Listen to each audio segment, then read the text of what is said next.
If you're trying to get past the hurdle of not songwriting as much as you would like, or get past the hurdle of feeling like songwriting is a difficult thing and it takes time, and you just find yourself over and over again choosing not to songwrite, but rather choosing to do other things instead, so that a month goes by, maybe 2 months goes by, or maybe only a couple weeks go by, and you realize you haven't actually done any songwriting.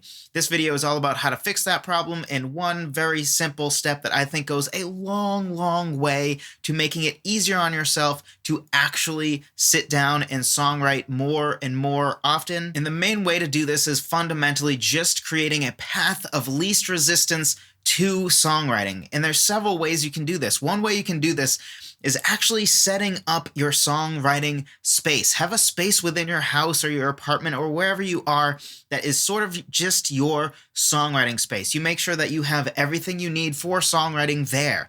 If you have, say, a notepad that you write lyrics in, or if you have a laptop that you use, whatever it is, be sure that you have a desk there that you can actually do your lyric writing, or be sure that your notepads are just stored in a certain shelf there that you know this is where my lyric stuff is, and your guitar is close by, or your keyboard, or whatever it is you need to actually sit down and do some songwriting. If you need your computer, like I do, because in my songwriting process I tend to do recording sort of at the same time, then have that in that same area as well. Have an area that's just conducive to songwriting. Think like a coffee shop, whatever that's conducive for, right? Like sitting down and doing office type work.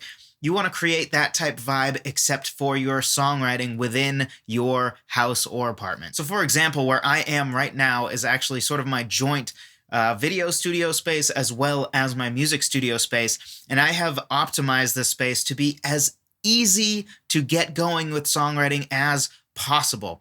So literally like 2 feet away from me is my recording booth for acoustic guitar and for vocals. I have my computer right in front of me. I have my keyboard right behind me. I have all my guitars behind this backdrop as well. There's a backdrop right here. This isn't actually a wall. So behind that is actually where my keyboard is. And then my recording audio interface is right here, or sound card, whatever word you choose. And I even have a screen here that is with that audio interface. And it's on basically a shelf that has wheels so that I can wheel it into my vocal booth, so that when I'm recording vocals, I can have a mouse in there and I can just like record vocals on a screen, and I don't even have to leave the vocal booth to come back to my computer over here. I have a screen over there. So it's really optimized to make it so that it's easy for me to just sit down and start recording, or sit down and start songwriting, which for me, those processes tend to bleed together a lot at this point, which, by the way, I highly recommend you do as well. I have a whole video about that, or podcast, one of the two. If it's a video, I'll post it in the description. Otherwise, just look for the Songwriter Theory podcast. Another way to make songwriting easier on yourself and really create a path of least resistance is to have your computer tools, or say your notepads if you don't use computer tools, organized. So for me, I make sure that I have my lyrics very, very organized in my Google Drive. I have it organized by different EPs that I'm working on. I have it organized by different sort of acts that I'm writing for. So for example, if I'm writing more Joseph Vidala stuff, I put that in a certain folder, versus more my rock type music goes in my folder for that type of music. The music that I might be working on for collaborating with my wife or something, I will put in a separate folder from there. That way everything is very organized and it's easy to find my lyrics. And within those folders, I actually have subfolders for each song, because each song I don't just have one document for. I'll link to the videos where I talk about these different documents, but I have something that I call a brainstorm sheet, or a brainstorm document, that basically contains images that I go find on Google Images.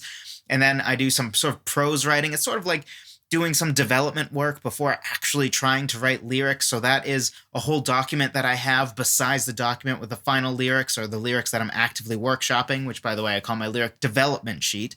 That's where I just sort of write lyrics, and write, 18 pages worth of lyrics to eventually reduce down to, the 1 page or so that make the final cut.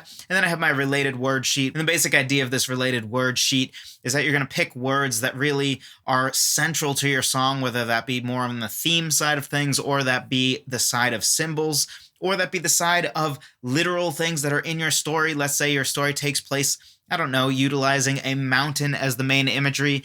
You put mountain in there, and then you go to like relatedwords.org, go to a thesaurus, and find other words that either mean mountain or words that are just related to a mountain. So say if your song is revolving around a beach, you might get different words like pier, ocean, waves, and other words that evoke that same imagery of an ocean. So I have all of those well organized so that it's very easy for me to be like, that's the song I'm going to work on, and then I can just go to that folder, I know where it's going to be, and I can just get to work without any of the frustration of, I need to find it and all that. I even have bookmarks to get to these folders faster, even though it's really just reducing the work by like 2 clicks in Google Chrome. And if you followed my advice and actually record as you are writing, or if you do recording at all, do the same thing with your recording files. Make sure that they are well organized so that it's very easy and simple for you to just dive in, know where your songs are, to just get working on them. Don't misname songs, or, don't do song number 1 as a title when you're starting to work on a song. Give it a title that is something you'll recognize when you look at it 3 weeks from now, rather than like song 1. Which one was that, right? Try to describe, like, what is it? Is it sort of a longing sounding piano song, right? Like, give it a better description that will help you remember weeks from now what song that is, even if right now it's not really at the point where you could give it a real title. Still give it a good name that will make it easy to find, and be sure you have all those songs that are at that point of workshopping really early in the process in the same folder, so that, again, they are easy to find. And the last way to make this process more seamless is really just getting your whole home studio set up. So if you haven't gotten a home studio set up yet, I highly encourage you to do that. There are lots of great videos out there. For example, from the Recording Revolution, he has an awesome video, I think, how to have a whole studio with $350 or less. Go check out that video. It's a really good video. There is a ton of really high quality equipment that you can get these days, and probably whatever computer you have is more than powerful enough to do at least basic recording for now. And then there are even DAWs that are free. For example, I use Reaper, which you can use for free for an infinite amount of time. I actually used it for free and produced several albums and EPs and stuff like that without paying a dime. I finally felt bad and realized, come on, what's the matter with you, Joseph? Just pay for it, because the license is like $60.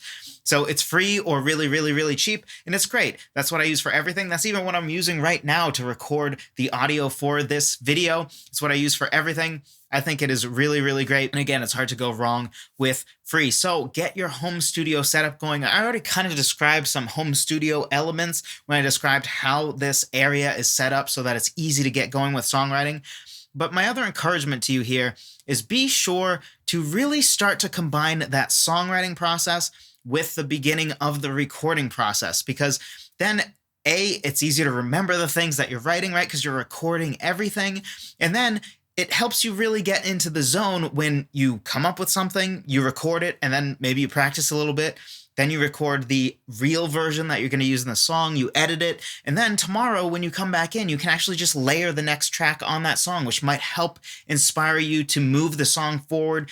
It might make it easier for you to finish a song than, say, if you're just sitting with your guitar, you come up with a chord progression, you come up with a melody for your verse, and then the next day you have to just sit with your guitar again with no recording or nothing to go off of, and now you have to figure out where's the song supposed to go from here.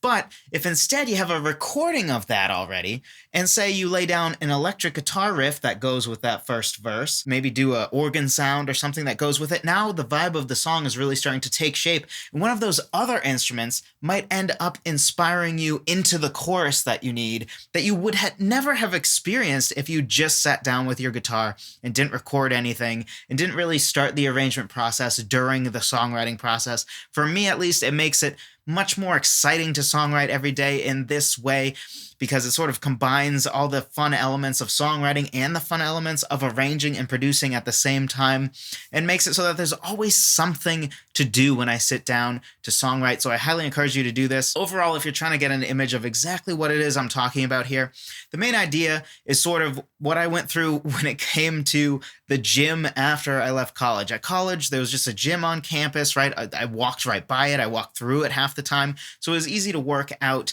at the gym in college. But then after college, I realized I didn't want to get in the car and drive 15 minutes to go to the gym.